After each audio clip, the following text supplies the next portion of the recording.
Namaskar and welcome to this exciting episode of Sattology debunking mythology. Sat means truth, logos means a study or science, Sautology means a science of truth or study of truth. Opposite of that is mythology, which means a science of fake lie imagination or study of fake lie imagination. I want to put a disclaimer to all of you. We speak in English because we are educating ourselves and others who do not understand Hindi or speak any of the Indian languages.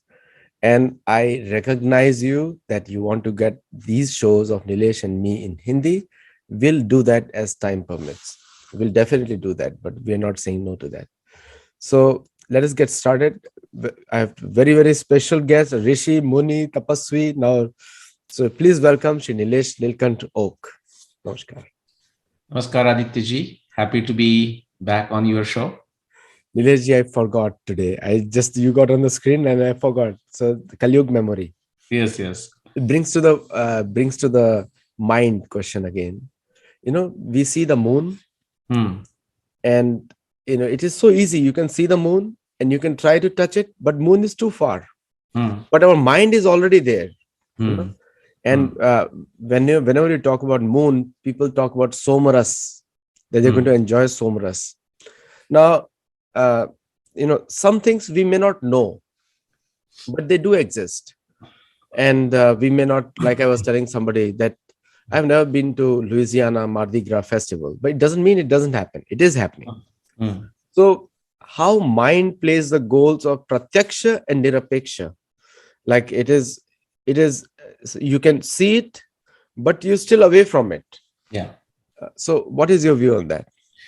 Well, this is relevant to what we are going to, or what is I had on my mind to talk today is how to think properly. Okay, how to think properly, how to comprehend things properly, and then once we comprehend it properly, how to communicate properly, how to share with people properly, doing our best so that people truly understand. Now, the onus of a comprehension by another individual is not on you, because you may do the best job, but if that person doesn't have the basic prerequisites or whatever is required in order to understand, they will not understand. So you mentioned something that like a moon you mentioned. So like we see it, so somebody, a child, or we would say somebody with a very simplistic comprehension understanding may say, okay, that looks like a coconut on a tree. Just like coconut is that far, same thing, same distance looks like the moon is also there. But we know that it's not there. The question is, how do we know that the coconut, the distance from you to coconut is not the same as distance from you to the moon, like a Shakha Chandra Nyaya? Suppose you happen to stand where the moon is in the sky, full moon or a very distinct looking moon, and then there is a tall coconut tree with a coconut on the top, and you say, oh, well, okay, I think coconut and moon look next to each other, but they are not. Sankhya Yoga, and we will look at today Nyaya Darshan, but our Shad Darshanas, see, Indian civilization, and this is going back thousands and thousands of years ago, we'll not go into the time aspect today. It might have started with some one process, we don't know when. Okay, so that's why we say Brahma, Brahma's time, millions and trillions of years, we don't know. We just don't know. So we put some time scale. But just like that, so eventually these all sciences of comprehending, understanding, communicating, they evolved. And as they evolved, just like you think, initially there was like only, say, Western Europe, only 500 years ago, there used to be like a generic subject, 2-3 subjects in the university, broadly speaking. But now even physics all would be like together sciences. But over time, they split into physics, chemistry, biology. Biology splits into zoology and botany. Similarly, the how to think, how to properly comprehend, the limits of our knowledge, the limits of our comprehension, what in modern terminology we call epistemology, ontology, what can be proved, what can be tested, what can be validated, all that um, was done by the deep thinkers of ancient Indian civilization. And of course, other people around the world would have also thought about it.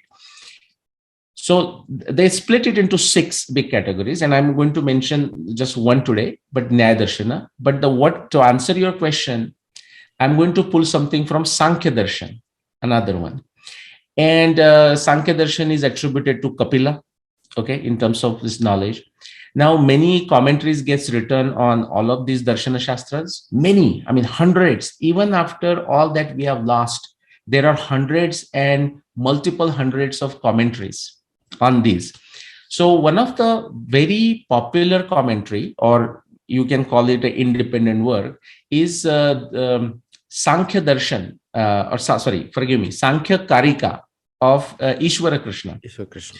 And in that he mentions, and this answers, not answers, but it's my response to what you commented or ask a question. He says we have these 5 indriyas, 6 indriya as a mind, but let's take mind out. So 5 indriyas. And with that, we try to understand the world. These are actually very impressive. 5 indriyas are extremely impressive. I mean, amazing, right? Each one of them, even from a modern evolution theory, it's a marvel. The ears and the eyes, it's a marvel. But he also says that is true, but also understand their limitations. For example, I don't have a verse handy, ati durat, ati sukshmat, so something that is too far. Therefore, you may not able to see it. Moon is far away, still we can see it. We are lucky. But there are many things that we cannot see. Ati sukshmat, something that is right on my skin, right on my hand here, but I cannot see it. I need a telescope. I need a microscope. And even that has its limitation. But what is very interesting is that it talks about all of these, ati durat, ati sukshmat, and so on and so forth. But it also says, also the limitations of your individual intellect. If your intellect is not sharp, you will not able to think properly, you will not able to understand properly. And so that is the answer to that. That's why we may look at the same thing, we may look at the same evidence and still reach 10 different conclusions. That is because of the limitations of our intellect, and how to sharpen that we will talk about it. No, great point. The Nyaya Shastra, this is the essence of our culture, to apply logic and reasoning. I mean, use our human brains to think about things which need to be thought. The body has a certain end. If you just focus on the body, then the development of consciousness doesn't happen in terms of gyan. Right. Somebody just lifting weights, right? Exactly.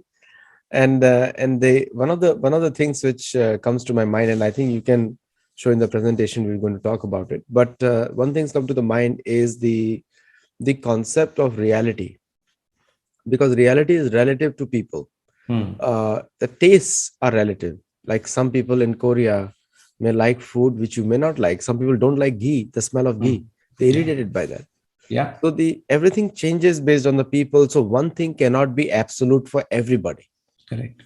And so judging people, saying that this is the absolute, this is it, that means you are destroying that person's capacity to openly think.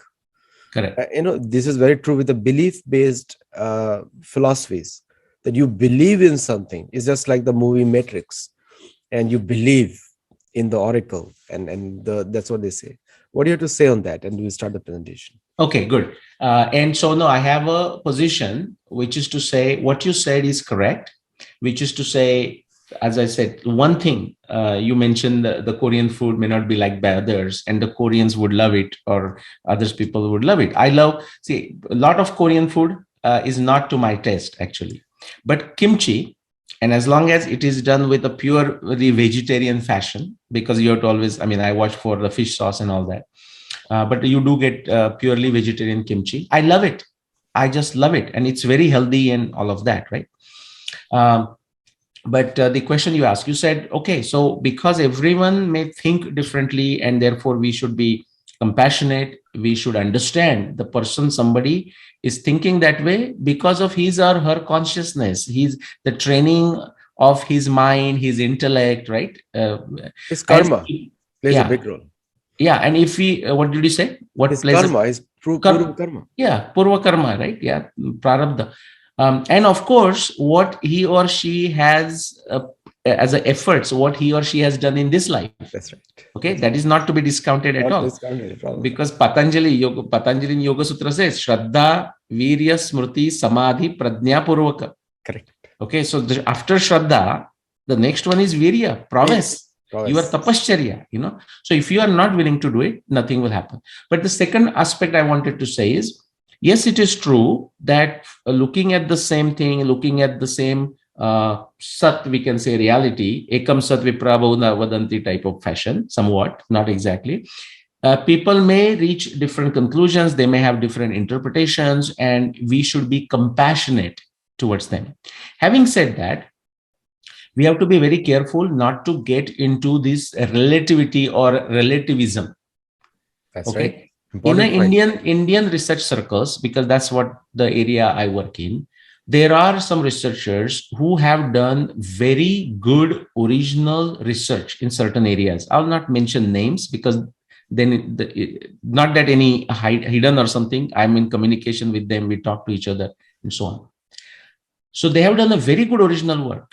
But as soon as they go and try to say something outside their area of expertise, they jump instantaneously into relativism, which is to say, for example, they have done some very good original work here, but they will also speculate, which is fine. I mean, nothing's wrong with starting with anumana or some kind of guess. That is how science begins, by the way.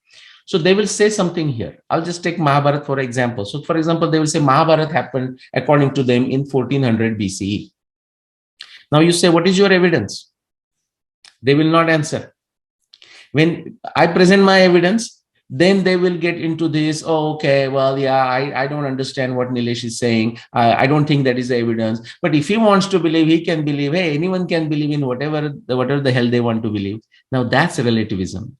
Now, just like Arjuna's Vishada Yoga, Arjuna got into Vishada. Arjuna was a warrior until he saw his loved ones and relatives and dears and gurus, aze mame tase kake sasare soyere sake guru bandhu mule natu doni sainyata sarake. Until he saw all his relatives, he did not go into this digression saying, oh, the war is bad and it leads to Varna Sankara. He was ready. He was there. He has fought many wars. That time he did not think of Varna Sankara. My point is, when people don't have a good defense, a scientific defense, logical defense, or a shastric defense from a shastra, that's when they go into relativism. My point is, everyone has a right to think in a different fashion. In fact, it's not a right. Everyone is going to think with the limited brain, limited intellect, and limited tapasya and a prarabdha that they have. That is given. But for a benefit of society, how can we bring people together? Not necessarily everyone, but at least the intelligent folks or something. There has to be some standard, right? Just like for driving, we cannot say, oh, anyone can drive the way they want. Somebody wants to stop at a red light, they may stop, others cannot. No, there has to be some rules. And that was the science that was evolved, how to think properly. And that's what we will talk about today. Yeah, you can share the presentation. Okay, all right. So I'm going to start while sharing. you're sharing, I'll just ask one more thing and we can please. Yeah. In today's scenario, we are in the US, we face so many political narratives. I say political because they have no connection with reality. It's a narrative. And people like you and me cannot answer that. People expect a lot, but we cannot answer because it is based on a lie.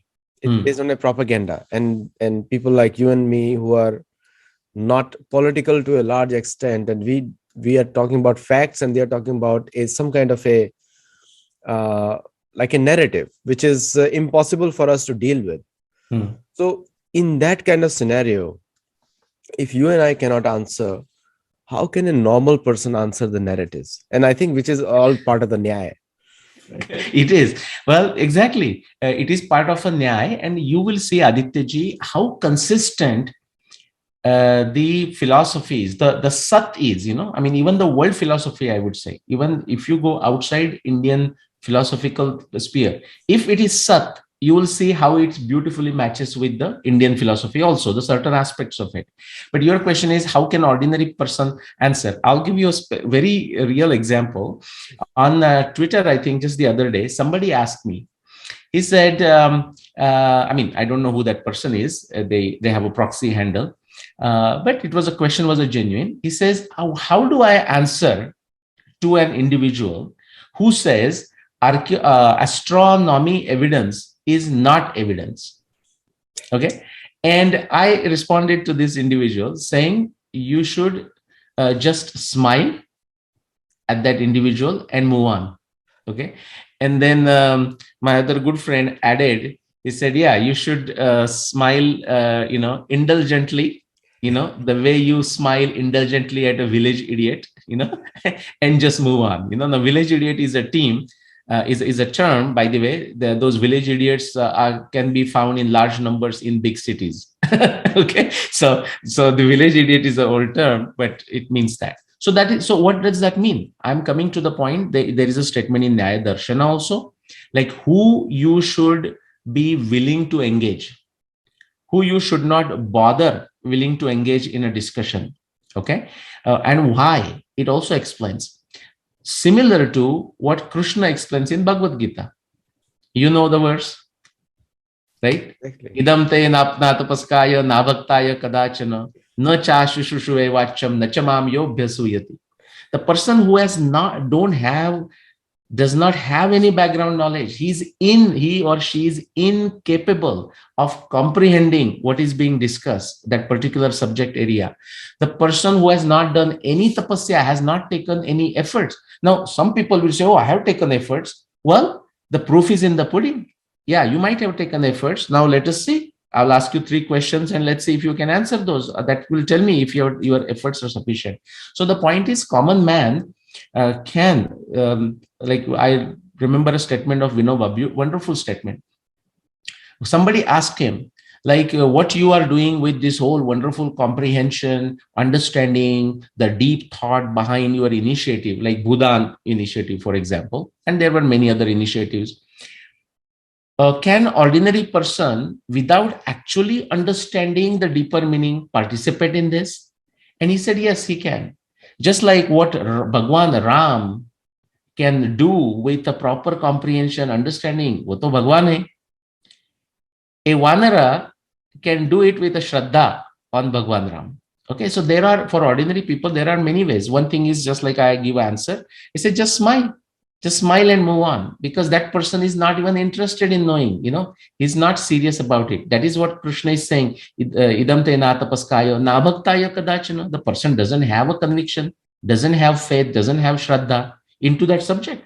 This is what this statement is. When the person said, oh, I think astronomy evidence is not evidence, the person has a problem with a very basic elementary shraddha issue.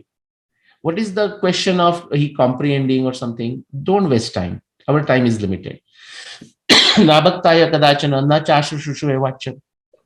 try to hold somebody who is not even interested in listening to what you want to say. Now, when you and me come together, many people join, as you know. Okay, they are interested, and of course, so they enjoy what we do. We should be thankful to them for the fact that they join. Okay, so no chashu shushuve vacha. The person must be at a minimum interested in knowing about it. Somebody says, I'm not interested, but you still tell me whatever you want to tell. No, why would you waste your time? Yeah. Exactly. Na chashu shushuve vacha, nacha mam yobhyasuyati. The person who is envious of you, the person who is envious of what you have done, I will tell you, I know many people in the Mahabharata space, Mahabharata research, Ramayana research. They will, in their weaker moment, they will blurt it out, not in front of me, but blurt it out in front of somebody else. And eventually that message travels to me. The people are frustrated, people are feeling envious of me, which is how sad and how stupid, that how come they could not figure out Arundhati Vasishta observation and its mystery? How come they could not figure out that Bhishma was on the bed of arrows for more than 92 days, which is right in front of their eyes, but very dogmatically, ignorantly, they were sticking to 58. Okay, so there are so many points, but let me move on to our subject. How to think. Now, as soon as you hear it, what do you see? People say, what do you mean? I'm thinking from day one. Everybody's thinking, right? Don't tell me how to think. I know how to think. And many of them could be actually right. Many of them, just as you said, from based on the prarabdha, based on their past intellect. Bhagavad Gita again talks about it, right? A yogi's journey, when it is abruptly stopped, because this lifetime is over, it begins from that point. There are some factors, additional factors, coincident factors, but it begins from that time, which is to say, whatever you have acquired in this life is not going to go to waste. So therefore, you have a reason to use this current life in the best fashion, in the most conscious fashion, most conscientious fashion, proper fashion. How to think, but we are talking, everyone can think. That's not the point. How to think correctly, how to think properly, how to think in such a way that you have a proper comprehension. Now, therefore, Adityaji, when you said the relativity, everyone has a right to think. I would say it's not even a question of a right. Everyone is going to think differently, not because it's their right, because it is their limitation. Okay, all of us, I mean, you and me included, we can only think with the intellect I have, the mind, the sanskar, my background knowledge, that is my limitation. So it's not even a question of a right. The point is, is there an objectivity out there? And modern science tells us that yes, there is objectivity out there. At the extreme levels, we struggle with it, right? Like quantum mechanics, literally takes the brain cells in our brain and rearranges them. There is a statement about quantum mechanics, like if you have understood quantum mechanics and if in your head you have not gone mad, then you have not understood quantum mechanics, something like this. These are the kind of things you see. Now, what I am showing you, these are the things from Nyaya darshana. In Nyaya darshana, the word that is used, which is Sanskrit word padartha, in a simple translation of that in English, we would say aspects or elements. These are the 16 elements discussed in Nyaya darshan. And Nyaya darshan tells us, Nyaya darshana is a darshana, it's not exactly philosophy. It is a applied aspects of a philosophy to actually deal with the world. Okay, darshana, like literally, like to see, to experience, to comprehend, to feel. That is the idea behind darshana, to experience, anubhava. Okay, so Nyaya darshana talks about these 16 elements, and it says you must be conversant, you must build expertise into these 16 elements if you want to know how to think properly, and therefore how to comprehend things properly, and therefore possibly how to communicate things properly, how to transfer that correct knowledge to others. Because each of this stage, how you think, how you comprehend, and how you communicate, at every point there is a possibility, there is a chance of we making error. So you say something, but the person in front of you does not understand it properly. What are these 16 elements? Now, we'll not go into the details of this, but let's look at the first two, pramana. Okay, that is that somebody says a statement, and Adityaji, you and me will do an interactive one in this session. Like I'll ask you to, so think of like a 5 different statements, those statements can be yours. Those statements can be from of anybody else. Those statements can be from a newspaper that you read. It can be from some science book that you read. It can be from our grantha, can be anywhere. So think of like 5-6 statements like that, which is like a claim, and I'll take Mahabharata happened in 5561 BC and, some as example. But let's look at that first two. So pramana is, think of this as an evidence in a simple way, means of right knowledge. The translation always gets challenging, by which we understand it properly. We think correctly and we understand it properly. We comprehend the reality and we can also communicate that reality. The second one, prameya, means the object of right knowledge or object of knowledge. Like, what do you want to know? And the bigger answer that given in Nyaya darshana is everything. All this whole cosmos, whole world is what we want to know. Okay, so beautiful. Now what happens is, over time, the meaning of these words have evolved. Evolved meaning that original meaning is also there, but it also has got a specific meaning. For example, in an Indian context, prameya is also used in the in a Vijnana Buddhi, in the sense of a theory, in the sense of a conjecture, in the sense of a siddhanta. So prameya is the word used for a siddhanta which is not yet been established. Okay, now when you are communicating that to someone, even when it is established, suppose I want to teach Newton's law, Newton's siddhanta. It's already been established 300 years ago. But because I am communicating to someone, I'm teaching to someone, I will put it in a fashion as if, let's say, what did Newton say? What did Newton propose? Newton proposed that there is an attractive force between two inertial bodies, between any inertial bodies, but let's take two inertial bodies. Now, this is already been established by Newton, but if I am communicating even today, I will say this is Newton's prameya. This is Newton's conjecture. This was Newton's conjecture. This was Newton's guess in solving the mystery of the planetary movements and planetary observations. And then I will use a certain method, which we will just briefly describe here, to explain it.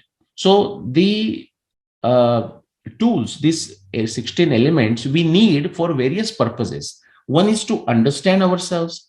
One is to think properly in a methodical fashion, but also to communicate. Okay, so let me just go fast on this.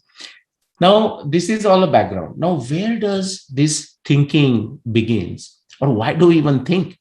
Now, we think for many reasons. But for a limited scope here, we will think we will say we are thinking in terms of trying to understand the truth of something. Now, why do we have to even think to understand the truth of something? Let's take, for example, Adityaji, suppose somebody asked the question, oh, who is the Prime Minister of India right now? And someone will answer, Shri Narendra Modi. Now the person says, oh, yes, I remember. Actually, I had forgotten his name, but yeah, that is true. That's correct. So we ask a question, we ask for a knowledge, we ask for information, and the answer was given. If the answer is given and the person agrees with it, or person says, okay, thank you very much, the subject is over. Now, my point is, in this same dialogue, again, let's repeat, somebody says, who is the Prime Minister today? And somebody responds, oh, I think it's not even I think, it's Devegoda, or some other name, VP Singh. Now, that is, you and me know, and the listeners would also know that that is a wrong answer. That is not a correct answer. But the person who asked the question, he might say, depending on his intelligence and whatnot, or he doesn't know anything about India or something, he says, oh, thank you very much. How do you say that name again? VP Singh. Did I say it right? And the person may move on. In this exchange, what happened? In first case, the person received the correct answer. He acknowledged it and went away. In the second case, the person received actually the wrong answer. He acknowledged it. He thanked the individual and went away. This is sometimes what we call Shraddha. Both cases, the person used the Shraddha because he or she, whoever, did not use the additional means to validate it. But both cases, they went away. In one case, the answer was right. In another case, the answer was wrong. Okay. In a simple way, this is Samartha Ramdas Swami has said this in a beautiful way. Samanyasi kayatave, Okay. This is most of the knowledge of ordinary people is a anuman. Like he said this, he said that, somebody I heard somewhere. That is what you see in a social media. Social media is a Samanya platform. Okay. That's why you hear this. Now, my point is, in one case, the answer was correct. Another case, the answer was wrong. But how do we know that the one answer is correct, one answer is wrong? Here, we take it for granted. We know because we are hearing it every day. And yeah, but now that brings us to point number 3. So if in both cases, whether the answer was right or wrong, if people agreed to it and they moved on with the life, we don't have this discussion. So when does the discussion comes in, Adityaji? The point number 3, Samshaya. Okay, I'll tell you a humorous story that people will like. Many of those listeners listen to me. They might be also listening to Rupa Bhatti. Now, we both of us have a very different style, and that is actually a good thing, by the way, guys. Because of that, we do a lot of original research. In fact, I'll tell you what we have published, even through books and blogs and our lectures, is possibly like less than 5% of the original research that we have actually conducted and taken to a fruition, taken to a completion. We are just limited with our limited means, and we have no efficient way to bring that knowledge out to the masses. But the story I want to tell you, Adityaji, about that samshaya, doubt. So somebody on a social media asked Rupa Bhattiji. She said, "Oh, I know you guys. I have heard, and I know it seems you guys, meaning Rupa ji and myself, we do a lot of research work together." He says, "How do you guys do it?" He asked Rupa ji, and Rupa ji responded on Twitter, humorously, but actually very factually and correctly. She said, "We start with a quarrel." She said, "We begin any original research, the work that we work on together, or even independently. But of course, we discuss, even if we are not working together on a certain subject." She said, we begin with a quarrel. And I will tell you, I just wrote to her there also. I said, yeah, what she said is 100% correct. That's a very important point. But this samshay is not the samshay of a mind. It's not a samshay of a mana. This is a samshay of a buddhi. I'll give you an example again. Well, it's good to walk through an actual example. Rupaji and myself, we published paper. We presented in a conference also. There is another story about it. Like, they said, do you want to go through the peer review process? Okay, this is at a famous European university. Okay, and of course, there were all famous universities from around the world. The famous universities you can name, they were there. And then there is a question was, should we publish all these proceedings? Okay, and they actually went to these all presenters and said, just let us know if you are interested. I mean, do you want your paper to be published or not, and sort of go through the peer review. So when I had presented two papers, one with Rupa Bhattiji, another with Sanket Kulkarniji. So we responded saying, yeah, absolutely. Lo and behold, many of, not all, but many of the other presenters, which are prestigiously sounding names, prestigious professors, researchers, PhDs from all these universities, a good number of them did not want their papers to be published in the proceedings of that conference. And therefore, this conference was, I think, in 2018. The proceedings have not come out. Then Rupaji and myself, we went out to publish outside. As a short note, in India Facts, okay, one of the platform of Indic Academy, Harikiran Vadlamanis. So it is there. The point is that particular subject, the two pole stars of Surya Siddhanta, and a very unique situation from the 12th chapter of Surya Siddhanta. When we began with a doubt, meaning she said, hey, it looks like this, and therefore it is this. And I said, okay, fine. But if that is true, how do you explain this? Okay, so that's a doubt. That's a doubt I'm raising. My point is, the doubt that I raised is a doubt of a buddhi. I did not raise the doubt of a mind. So I said, okay, so this one makes sense, what Rupaji was saying.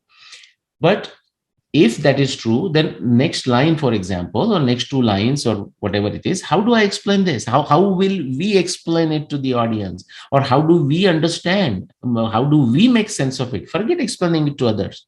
Are we convinced about it? Okay. Now, when I asked that question, I did not say, okay, that is true, but guess what? This one doesn't make sense, therefore it is wrong. No, we cannot do anything about it. That is a defeatist attitude. No, we didn't take that. I ask a question in a sense which leads to that, what we call vade jayate tattva bodho. Okay. And that's the kind of quarrel we have every time. And it's required. That quarrel, by the way, I forgot the timeline now, Adityaji, but it possibly went for 2 to 4 years. just internally. Okay, I mean, vade quarrel in the sense of vade vade jayate tattva bodham. And then when what came out, this is the manthan, this is the metaphor of a manthan. But people said, "Arey bhai, when did the samudra manthan happen?" And I says, "My God, guys, when are you going to come out of your dogma?" Okay, this is the manthan. This is the metaphor of a samudra manthan, suras and asuras. Two parties. You need a two parties for a vada. Okay, so that's the role of a samshay. The highlighted portion from 3 to 9 is the method of a proper thinking, is the method of a proper investigation. And what you will find is, once you find the truth, the revolution, something spectacular, this is also the method to explain it to others. Okay, so for example, once you have a samshay, the next one says prayojana. Okay, so you have a doubt about something. Now, what's your prayojana? In this case of who is the prime minister, what is our prayojana? We don't know. It can be anything. But for example, somebody may asking you who is the prime minister of India because he or she wants to get in touch with that individual, like the prime minister.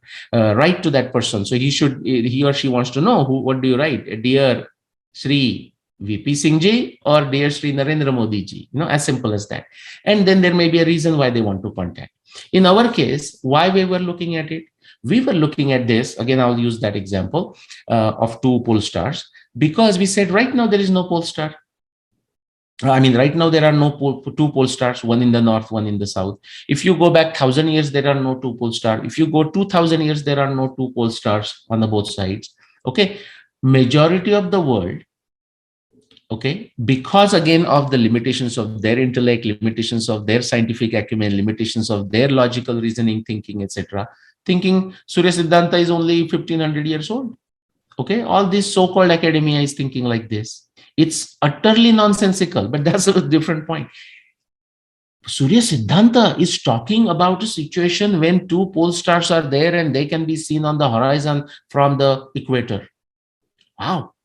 They are talking of standing on the equator, okay, and looking at the two directions and north and south and looking at the horizon. That is a description there. So when would that description be there added to Surya Siddhanta, updated into Surya Siddhanta? It's a Siddhanta Grantha. Okay, any new modification, any new development will be added. That was our provision. When can we find it out? Okay, that was the thing. Drishtanta. Drishtanta I already gave, I mean, if anyone wants to know what Drishtanta looks like, the person should read Bhagavad Gita. Bhagavad Gita is full of drishtanta.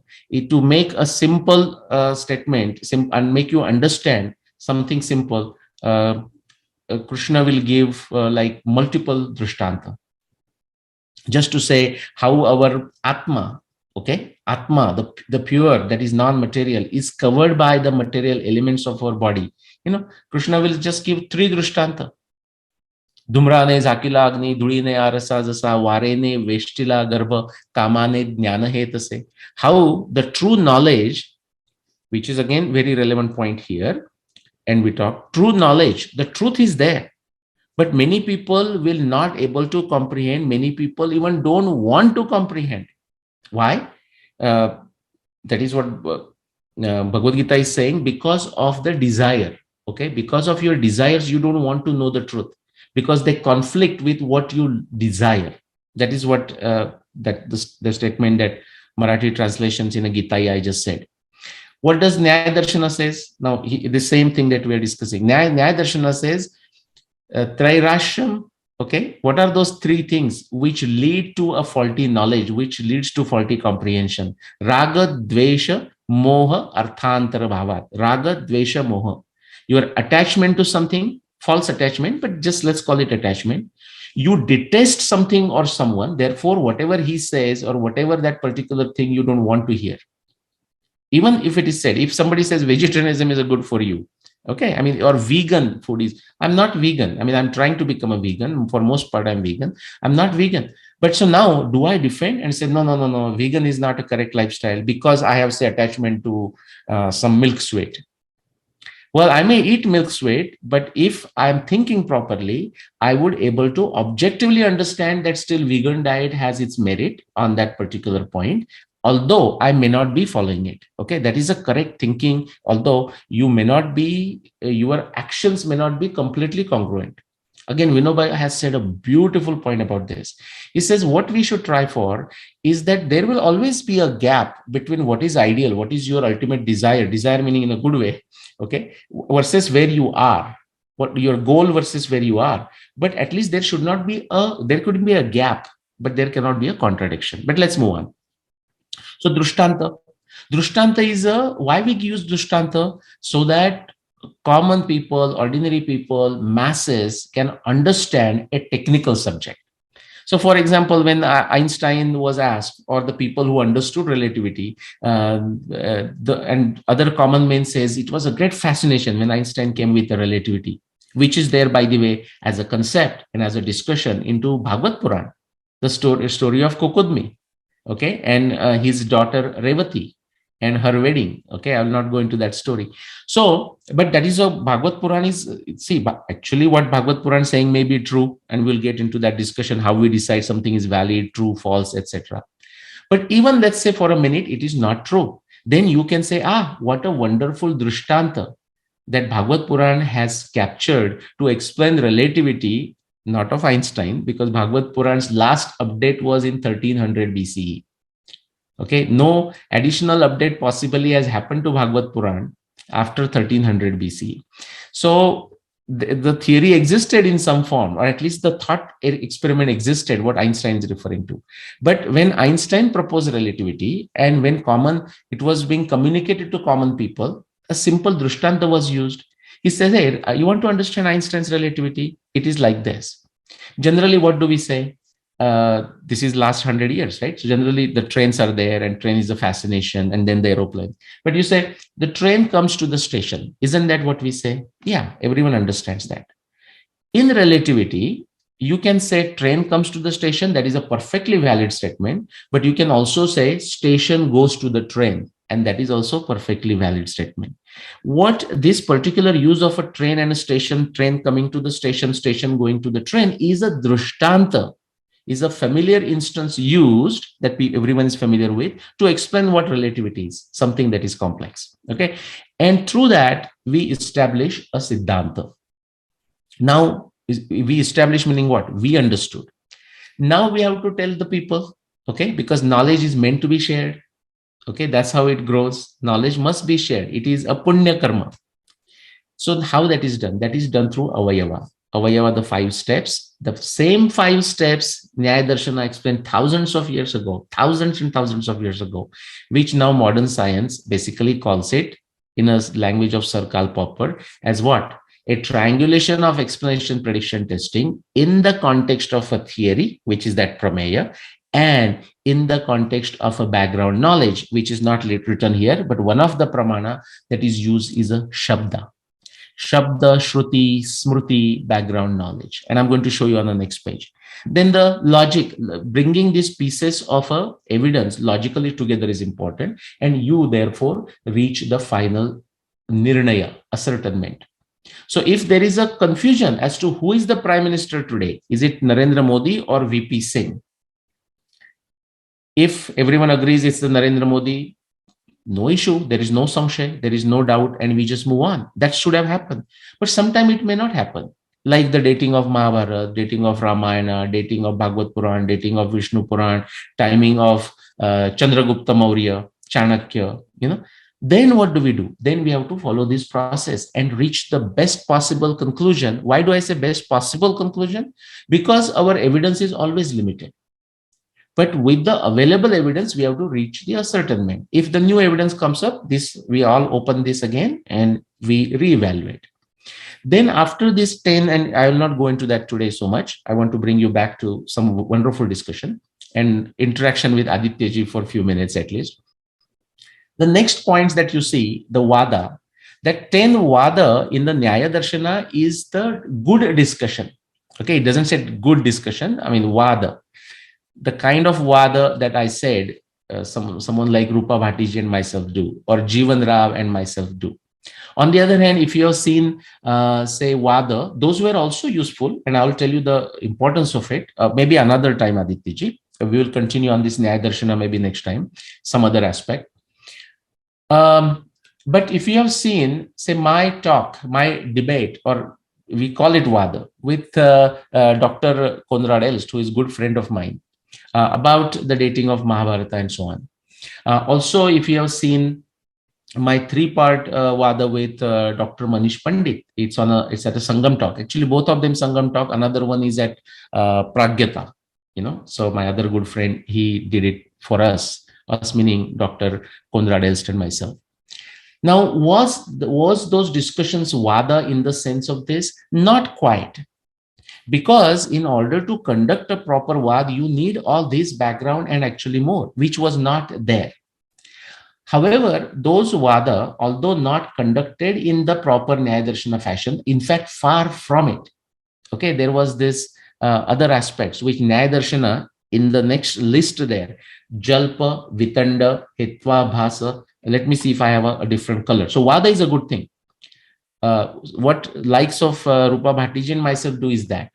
Jivan Rao and myself, we do it in private, by the way. Okay, so that is that. We fight. You should actually, I suggested one time to Rupaji also that we should record it, when we hold our discussion, so people can see how the actual original revolutionary research takes place in situ, in real life. Okay. But now that we have also the discussions with, say, Dr. Konrad Elst or Dr. Manish Panditji, those are not Vada because they did not follow any of these rules. In fact, I would, if you study Nyaya Darshana, or we can do another session on this, after maybe another time we'll do the session, Adityaji, on 11, 12, 13, 14, 15. Actually, I have given talks on Sangam talks and 16, and you can watch those also. Other people can watch it, but we can also do it here. After having a knowledge of 11 through 16, I would encourage you to go, everyone, to go and watch that debate, so-called debate between me and Dr. Konrad Elst, or me and Dr. Manish Panditji. 3 parts with Manish Panditji. And you see how it is not how it was not a Vada. Now, are those things useful? Yeah, they are still useful because many people simply dare not to participate into the discussion, dare not to participate into the Vada. So therefore, I always express my admiration for Dr. Konrad Elst, who is a good friend of mine, or even Dr. Manish Panditji, so that he showed the courage to come there. If I was standing for the claim of Professor K. Srinivas Raghavan that he was defending, I would not dare go discuss that because there is nothing in that claim. That is a different subject. There is not even a single evidence of Mahabharata that can support 3067. That's a different discussion.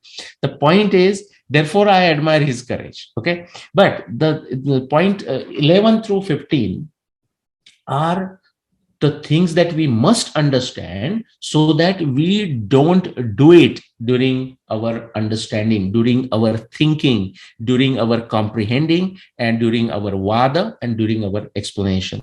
Okay, this may think very, very academic. Okay, so let's get into some interesting thing. And Adityaji, I hope you are ready with your 5 statements. So the way Nyaya Darshana looks at it, Jnana, knowledge, information, data, whatever you want to call it, let's call it information. Okay, if VP Singh is, and so Aditya, just stay there because we want to do this in a 2 people and a format. So jnana, or knowledge or information. So if somebody says, oh, today, these days, VP Singh is the prime minister, that is a knowledge, that is information. Now that's not a correct information, but that is a information. Somebody may claim that. That is how we have multiple claims. Now, what people don't understand is this subtle aspect, which is the beauty of Indian Darshana Shastra, Indian philosophy. When you look at knowledge, knowledge is of a 2 kind. I mean, it's of a many kind, but for classification, we are putting it this. One is an experiential, empirical, anubhava kind of knowledge. Other one is a Shabda, Shruti, Smruti background. Now, Mahabharata has a wonderful verse which says, all knowledge ultimately is pratyaksha. What it says is, when you say a Shabda or a Shruti or a Smruti, it was somebody's pratyaksha. It may not be your pratyaksha, but it was somebody's pratyaksha. Now, when the knowledge gets transmitted, there may be errors, but let me go fast because we want to give some fun illustrations of this. Now, the Shabda knowledge, when you hear VP Singh is Prime Minister today, okay, that is a statement, that is a Shabda, that is a Padadnya, that is a Vakya, right? We got the knowledge. Now, just because we are saying it, we are not saying it is valid, we are not saying it is invalid, we need to figure that out. Narendra Modi is a prime minister today of India. This can be true, this can be valid, this can be invalid. We need to check it. That is the beauty of Nyaya Darshana. Nyaya Darshana is an extremely rationalist, realistic type of darshana. It demands the pratyaksha. Now, if you can test it experientially, empirically, through anubhava, then you can decide whether it is true or false. Okay, and the true that I mentioned, Avayava method, the 5-step method, which is the method of a modern science, for example. If it's false, so you can experience something, which is like Adityaji, you said, we are looking at the coconut on a tall tree and a moon next to it. And so it's a pratyaksha. We are seeing it with our eyes. But somebody will say, so therefore somebody say, oh, so they are at the same distance from where I am standing. And we know that that answer is not correct. Okay, so if you reach that conclusion that they are at the same distance, and if you actually do more experimentation and parallax removal and all that, then we'll say, no, that's not true. It's false, actually. So somebody reaching the conclusion that the coconut and a moon are close to each other, next to each other, and they are at the same distance from us is false. That false knowledge came through what? Viparyaya, the exactly opposite of knowing the truth. Or it came through samshaya, because somebody is saying they are not, but the person doesn't want to believe. They say, no, they are together. Okay, so he's not agreeing with that person. Through that doubt, not trusting that person's knowledge, it can come to this. So let us, Aditya ji, look at a few examples. So now we are doing extempore. I don't know what you're going to say. Okay, so for example, you can say, so I will ask you a question, either from some Shastra, our Indian Shastra, Indian text, Shruti, Smruti, whatever you want to, Puranas, whatever you want to get it, Mahabharata, Ramayana, or from a modern science textbook, or somebody's claim. Make a statement that you have heard, whatever, let's start. And I hope you have 5 statements, but let's start with one. I'll make it very funny for people, and people can understand, especially those who are going to watch on YouTube. Okay? Number 1, I'll make that Nixon was a great president for an Americans. Okay. Number 2, Pappu is a scientist. Okay, and so now just stop on that. We'll take one at a time. Just you remember those. So President Nixon is a great president for Americans, right? Okay. So now where does it fall? First thing, it falls into here, Shabda. It is a Padadnyan. So everyone understood President Nixon was a great president for Americans. Okay, so we have to understand who President Nixon is. Okay, then the great president, that he was a president, and for Americans, how we define Americans, and so on. We should agree to the basic statements of it, not all of it, but that the President Nixon was indeed a president at some time. If that itself is false, then there is no question of discussing. Okay, then also you have put a caveat that he was good for Americans. So he may be good for Americans, maybe not, but we are not discussing whether he was good for China or not, or India or not, or something. So we have defined a scope. Very good. Okay. Now this statement can be valid or it can be invalid. Okay. The point Nyaya Darshana says is, remember that just because you heard a statement, that by itself, it doesn't matter who it came from. It might have come from Aditya Satsangi. It might have come from a great Acharya. It might have come from a great scientist. It might have come from somebody working for many years at some think tank agency. Doesn't matter. It can be valid. It can be invalid. What Nyaya Darshana says is no statement or no claim is intrinsically valid just because it is stated by someone. So Nyaya Darshana outright, prima facie, upfront, just ignores, or basically not ignores, we say just rejects all these so-called fallacies that are put in place. He says, no, the fallacies are correct. So authority is not acceptable. Just because some authoritative person said by itself has no value whatsoever. Now, it may have some value from a Shraddha perspective. Okay, so that's that. So now how are we going to solve this problem of President Nixon was a great president for Americans? Okay, we have to come into this realm here, the realm of experience, realm of empirical evidence, realm of Anubhava. Anubhava, we may start asking the people who experienced the his presidency, those who were there, okay, what they experience. We, before even being doing that, we have to define what is a great president. So don't even get into was President Nixon a great president for Americans. Even simply saying what does a great president look like? First, get an agreement on that. And if there is no agreement on that, there is no point going further and discussing President Nixon was a great president or not, because we don't even agree on what a great president looks like. Okay, there doesn't have to be a perfect agreement, but we need a list of characteristics of a great president. What does he do, like do's and don'ts? A great president does this and a great president does not do this, something like this. Then we can take that criteria, because we have agreement on that criteria. Then only we can go further, and then there can be a discussion, and not just discussion. We actually, somebody says, oh, President Nixon was great because he did this, and in this criteria list of great presidents, it falls there. That itself is not sufficient. Now we say, show me the evidence. That gets into the empirical, experiential records, past evidence, and so on. Let's go to the next statement. Adityaji, Pappu is a scientist? Yes. Okay. So it will begin with one American and one Indian. And very good. Well, I don't know if Pappu is an Indian, right?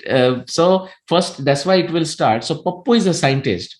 Now people will say, some people will say, oh, I know who Pappu you are referring to. Okay. Others will say, oh, who have Pappu? I have like 3 Pappus in my neighborhood, right? Okay. But you will say, no. We are talking of India's Pappu, something like this. So the point is, first thing, we should agree on who that Pappu is. Okay, and is a scientist. So then again, the definition of scientist, and how we qualify somebody as a scientist, like she has to have done something, or some evidence of a scientific buddhi, evidence of scientific work. I mean, what are the criteria? Again, same thing. We just got Pappu is a scientist, and people will, of course, it's a humorous one.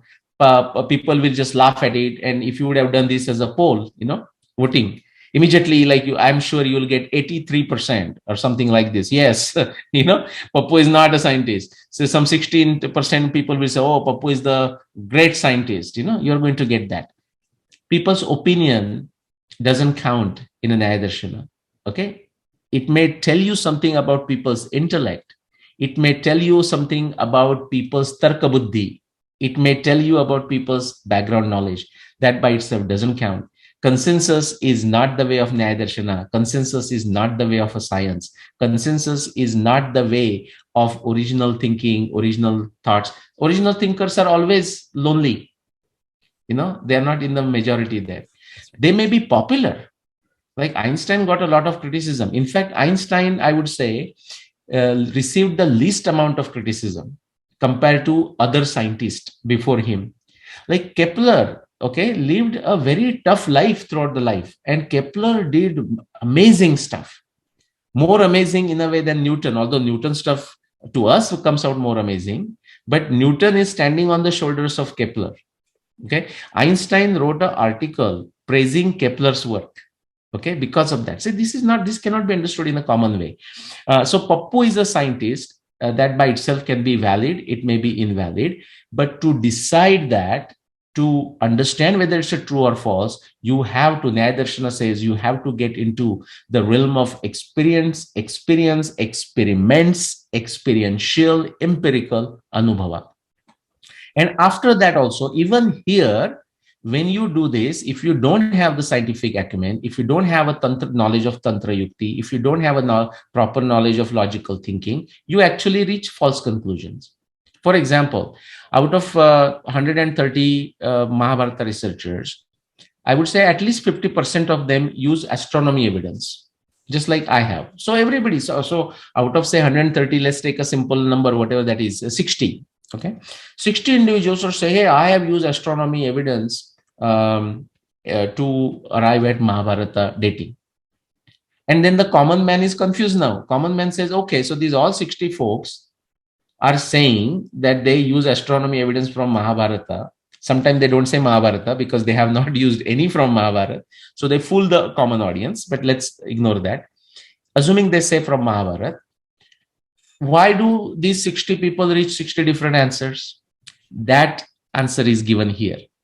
Okay, so now you are in the world of empirical, experiential, and so on, or at least you are pretending to be in the world of experiments or empirical.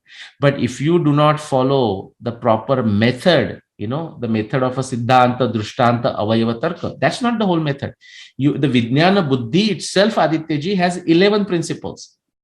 Okay, Nishchaya, after that Pruthakkaran, Vargikaran, okay, Anukram, Sahacharya, तारतम्य, महत्व मापन, unification, indriya pramanya, indriya bhram, samshaya, okay, and karya karana bhav, the causal principle. It has got 11 principles. If we don't follow that, person is going to get into this false bucket. He or she will not admit, he or she may not even understand because of their limitation. Therefore, instead of the truth, they will lead to viparya. Again, um, Patanjali says beautifully in Yoga Sutra. He says, how you get to the truth? He says, Pratyaksha Anumana Agama Pramanani, Samadhipad, Sutra number 7. Pratyaksha Anumana Agama Pramanani. That is how you get to the truth. And then he warns. He says you can also reach the Mithya that individual will not know unless, or individual will not know, even if somebody tells he may not accept, he or she may not accept. But how do you reach this false knowledge and still think it is correct? Viparyayo, the word viparyayo mithya jnanam atadrupa pratishtam. If you use an approach which is opposite of this scientific method, pratyaksha anumana agama pramana, you will reach a false conclusion. You will not know it. You may be very attached to it, and you will always go along with it. And that will lead to this. Samshaya is somebody's telling you the truth. He says, who is the Prime Minister today of India? And you said Narendra Modi. He says, I don't believe that. No, I don't think that's true. That's a Samshaya. Okay. If he says, I don't believe that is true, then he has to do his investigation. Okay. There is no point. No point if he still believes in his hallucinating world that VP Singh is still the president of India today. Hey, as like you said, he has a right to think. It's not even a question of a right. He has no option. He has no choice but to think with the intellect he has got. So he can reach wrong conclusion, twist the truth, torture the truth, samshaya, make some tarka. That is his tarka. No, I think Lal Bahadur Shastri is my president today, my prime minister today. Okay, that's a tarka. It's a wrong, but what can you do? Somebody says, my opinion is, I don't think Narendra Modi is the prime minister of India today. His opinion, okay, that can get into wrong notion to you. Okay. This one we have done. I'll just go fast through it. I don't want to do it. But if somebody wants to fix this is what I said. Okay. So samshaya, we saw mithya jnan, the viparyaya. Shraddha, we saw the role of a Shraddha. A lot can be achieved with a Shraddha. The idea is that you don't stop there. So from Shraddha to Pradnya, how do you do it? By acquiring scientific acumen. That is how you do it. You may choose to do it. You may not choose to do it. But don't fight just with a Shraddha with the person who has done something with a pradnya. Why? Because a person who does with a pradnya already has a shraddha. You cannot do anything here without shraddha, by the way. Simply serious. Now, somebody who is here just into this vague chaos, fighting, nothing else, samshaya, vastu shunya, but he says something, if somebody will say, oh, I think Lal Bahadur Shastri is the prime minister today. And you say, based on what? He says, oh, I don't need to give anything, vastu shunya. Okay, so Patanjali is saying Shabda Jnananupati Vastu Shunyo Vikalpa. Just like you gave a statement, Pappu is a scientist. Okay, for example. So yeah, that is a statement. That is a Shabda Jnan. Pappu is a scientist. But if there is no proof in support of it, then it leads to confusion. So if you do this poll, Adityaji, and I'm sure like a 30% of folks of India, which is such a surprising but sad or surprising or not so surprising, people will say, yeah, Pappu is a scientist. He is amazing individual and, just scientist. How sad is that? But the point remains, there will always be folks in each of these quadrant. So Patanjali is saying, Shabda Jnananupati Vastu Shunyo Vikalpa. You are making a claim, but there is no empirical, experiential anubhava, okay, evidence, type of evidence, objective evidence to back it up. you are going to cause confusion to yourself. You are going to cause confusion to others. Okay, you are just wasting your times and you're wasting other people's time. The point is, how do you get this person, and we'll stop on that, how do you get this person from here to here? Now you and me cannot get it. If that person wants to, we can assist, and we will say, hey, you know what, you have got something right. You know how to find a doubt. Now others also know, he's not unique in it. For example, people will say this area is of a pushpak viman. Okay, or how Kunti could chant a mantra and have a child. Okay, or how Vyasadev could take the garbha of a Gandhari, split it into 100 different pieces, different parts, and turn them into 100 children. These descriptions are there. So think of that as a Shabda Jnana from Mahabharata. Today, we don't know how to do it. Even with a modern science, we don't know it. One person here will say, oh, look at this. How does this Gandhari Vyasa doing it? What kind of nonsense is this? Because he's thinking only as a doubt of a mind, not doubt of a buddhi. Or Pushpak Viman. Now, if you will say, hey, you have a doubt, that's fine. But your problem is you have a doubt of a mind. Please turn that into doubt of a buddhi. So how does that person turns it out of a buddhi? Instead of saying, "Arey, Pushpak Viman 14,000 years ago, come on." No, that is a stupidity. That is a doubt of a mind. The person will say, wow.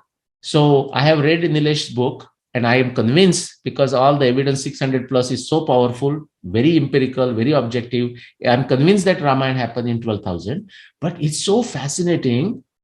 We know only the aeroplane came 100 years ago. How come it is describing an aeroplane in 14,000 years ago? So now the person starts studying, and now so tapasya, prowess, a tapasya you have to do, shraddha, prajna, and virya.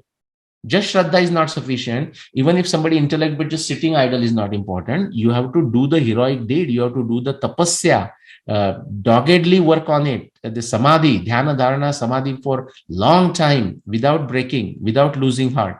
That will bring you here. And what do we tell the Mithya Jnana guy? Mithya Jnana, we tell that person, you understand what is empirical. So take going back to the Mahabharata researchers, out of 130, at least 60, 50% use astronomy evidence, for example. Astronomy evidence is the best evidence, empirical evidence, objectively testable. Now, these 60 folks, at least most part, at least that out of 300 plus, they do test 1, 2, 3, 4, 5, 6, maybe up to 10. Some people may go up to 30. Some people will pretend to go more than 30, but in reality, they don't, and actually it destroys their claims. But the point is, we will say, okay, so you understand empirical. You don't understand that you have to use all the empirical evidence to make your conclusion, but you do understand empirical. You do understand how to scientifically test it. Not all of them, but a few of them definitely understand. But your problem is you are using it selectively. You are using some arbitrary evidence from astronomy, from the Mahabharata. You cannot do that. That's not scientific. That's not logical. What you need to do is apply that objective testing to all the astronomy evidence of Mahabharata. I'm just using Mahabharata as example, and that will exactly bring you here.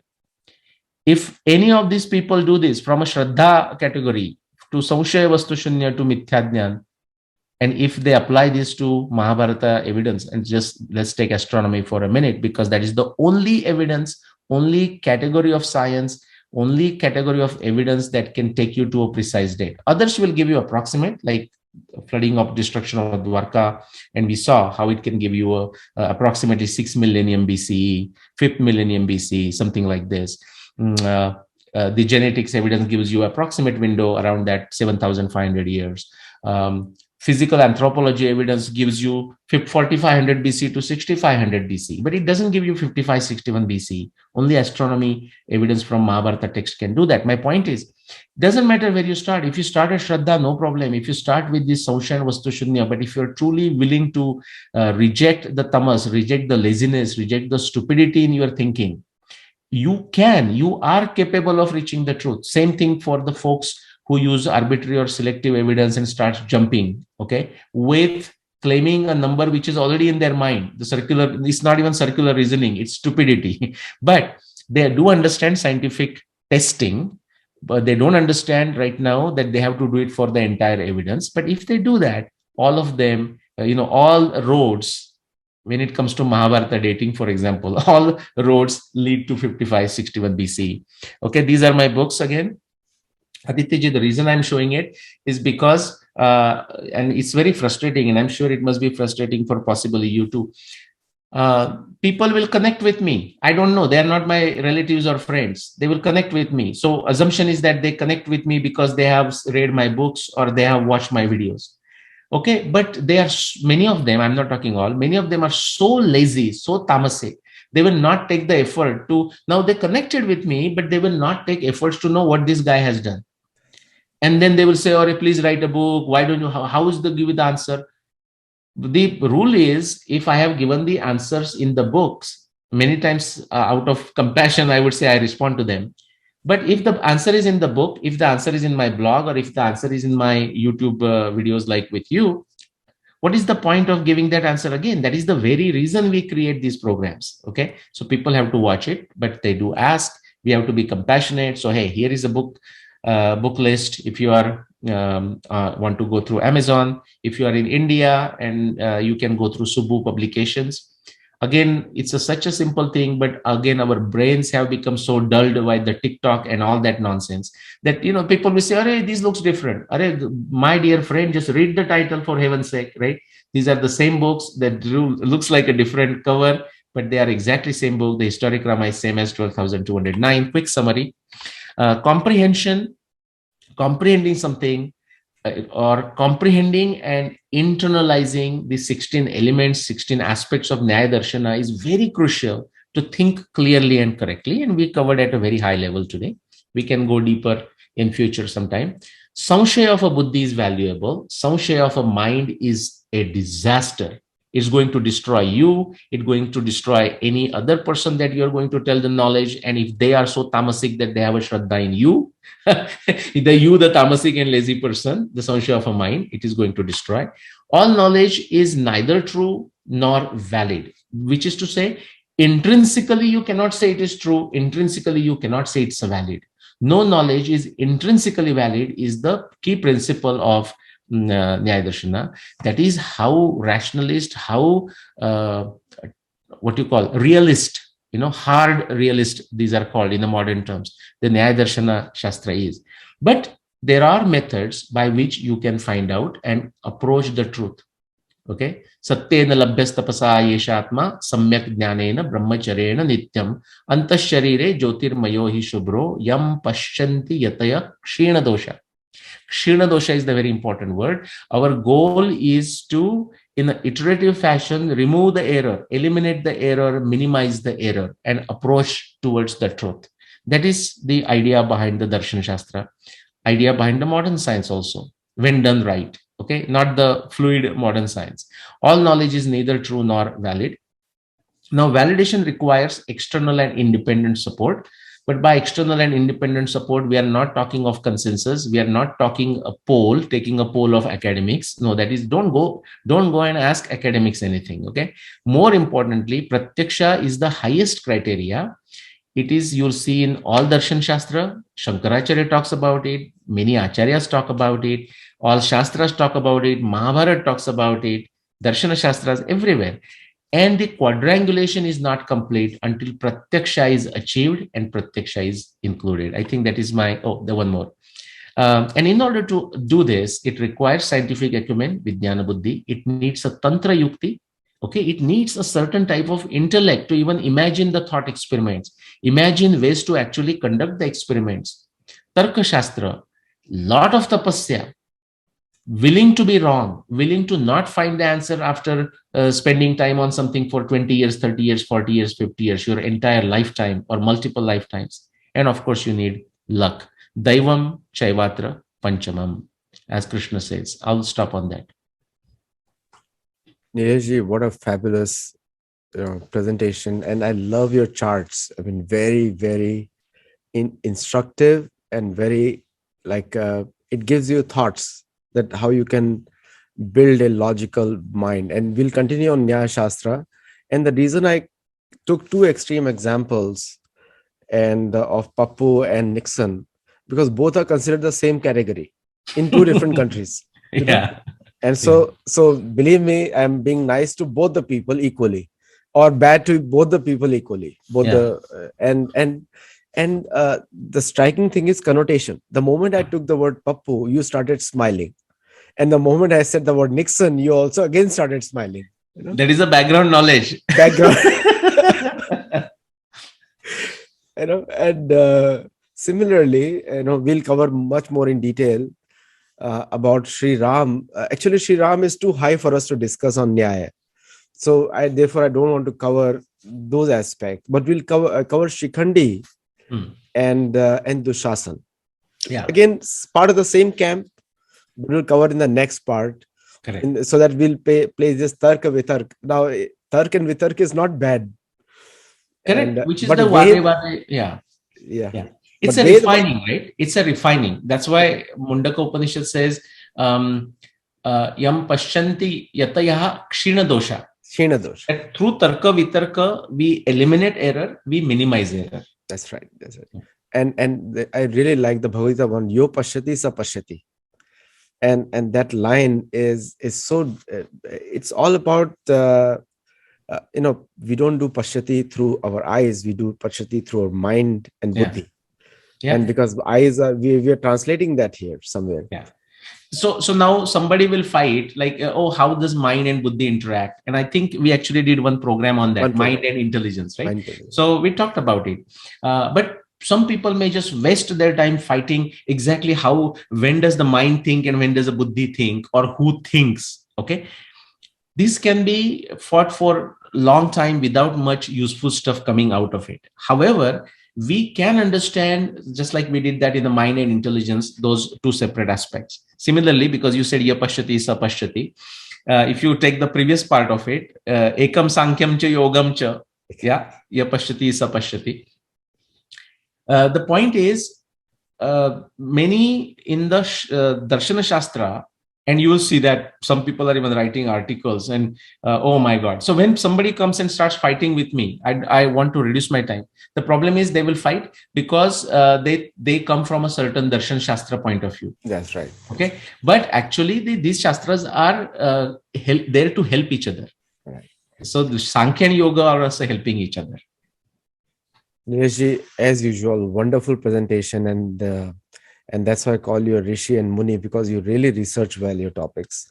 And for all the viewers who are watching, do comment, and especially get those books of Nilesh Oak and ask him relevant questions, because your questions decide his answers. And if you keep repeating, and I want to do one more show on other topics also, and I'll cover that shortly with Nileshji. So thank you so much, and namaskar, and have a wonderful Saturday. Thank you. Thank you.